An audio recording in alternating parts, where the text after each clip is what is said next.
I'm Eric Musco, social media coordinator for Star Wars: The Old Republic, and I'm here to talk to you about one of the most fun parts of the game, socializing and playing with other players. We're talking about things like speaking up in general chat, joining a group for a heroic mission, or even diving into some of our more complex team-based operations and war zones. If you're new to the MMO genre, these things may seem a little intimidating, and that's why we want to talk to you about how it all works. Honestly, we think that playing with other people is a part of the experience that you don't want to miss. Whether it's with real-world friends or people you've met in the game, socializing is a key part of the Old Republic experience. The simplest way of interacting with other players is through the chat window. You can join the conversation by pressing Enter or clicking in the bottom of the window. Type your message and hit Enter to send it. You'll find this is a great way to ask for advice when you're stuck, to ask for help in facing a powerful enemy, or to look for a group to play through a flashpoint. You'll notice the word General appears next to the message you're typing. This is the name of the current chat channel, but there are several others as well, each with its own purpose. General Chat is a planet-wide channel where anything goes, from in-game requests to random conversations. You can switch to the General channel anytime by typing /1 or /general. You can access the PvP channel by typing /PvP or /2, and it's used most often in war zones or open-world player versus player areas. Typing /3 or /trade opens the Trade channel. Here you'll find players looking to buy, sell, or trade equipment and materials. When you're in a group, you can type /group or /party to speak only to groupmates. You can use /guild for communicating within your guild. You can also message another player directly by typing /tell and then the player's character name. If you right-click on the chat tab and then select Chat Settings, you can see the full list of chat channels and select which you'd like to monitor. Your chat window can also be used for more than chatting with other players. This small button gives you easy access to emotes. These prompt your in-game character to act something out in the game world, or communicate a set message to other players nearby.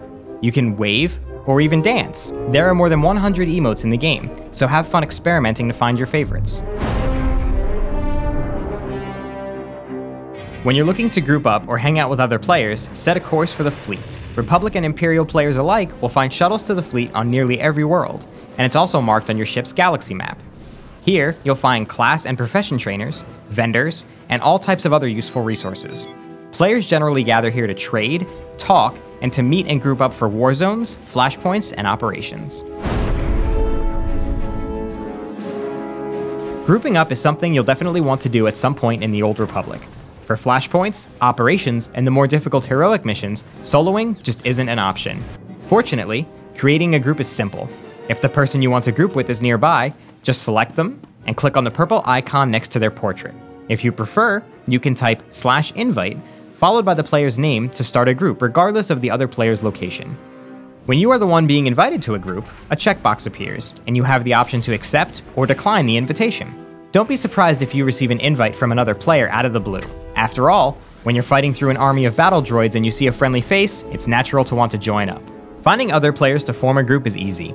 You can see who's interested in grouping up by pressing O and looking for this purple icon. You can indicate to other players that you'd like to form a group by clicking this toggle. You'll also find that interested players will enter messages in general chat like looking for group or LFG, followed by the flashpoint, operation, or heroic mission they're ready to tackle. By doing this yourself, you'll quickly find other players who are willing to group up with you. You'll notice that groupmates' portraits appear on your screen along with their health and energy bars. You can select a friendly target by clicking on them. If you're not sure where they are, just open up your map by pressing M, and your group will be marked by purple icons. When any member of the group initiates a conversation, other players who are eligible will see a green circle appear. Players can enter the circle to join the conversation. If you're not in combat, you can also join the conversation from anywhere via holocall. Once you're in a group conversation, you and your groupmates will each be able to select your own dialogue options. When a dialogue option is chosen in a group conversation, a random number is generated, and the character who wins the role will respond. Regardless of which character speaks, all members of that group are awarded dark side or light side points based on their personal choices. In addition to light side or dark side points, you will also earn social points. Social points add up over time, allowing you to advance up in social tiers. As you progress, you will be able to purchase and use special social items in the game. These include toys, costumes, and unique speeders, so make sure you group up whenever you can. Grouping up is a lot easier when you add other players to your friends list. The game will prompt you to add your current group to your friends list when you complete a mission. but you can add a friend at any time by right-clicking their portrait and choose the option in the Additional Commands submenu. This will allow you to see when your friends log on, or quickly see who's online by pressing O to bring up the Friends window. Learning to work together to overcome challenges is essential when you're joining up with other players for a heroic mission, a PvP war zone, or one of the game's more advanced flashpoints or operations. We could talk for hours about team tactics, but at the base level, it's really about learning what role your character is best suited for in the group, and then cooperating with your group mates to use your abilities to support the team. It may seem intimidating at first, but the game's been designed so that playing your role should be pretty easy to learn, so go ahead and give it a shot. So we hope that gives you a good overview of the social experience in the Old Republic, and we certainly encourage you to check it out for yourself. Thanks for watching, and may the Force be with you.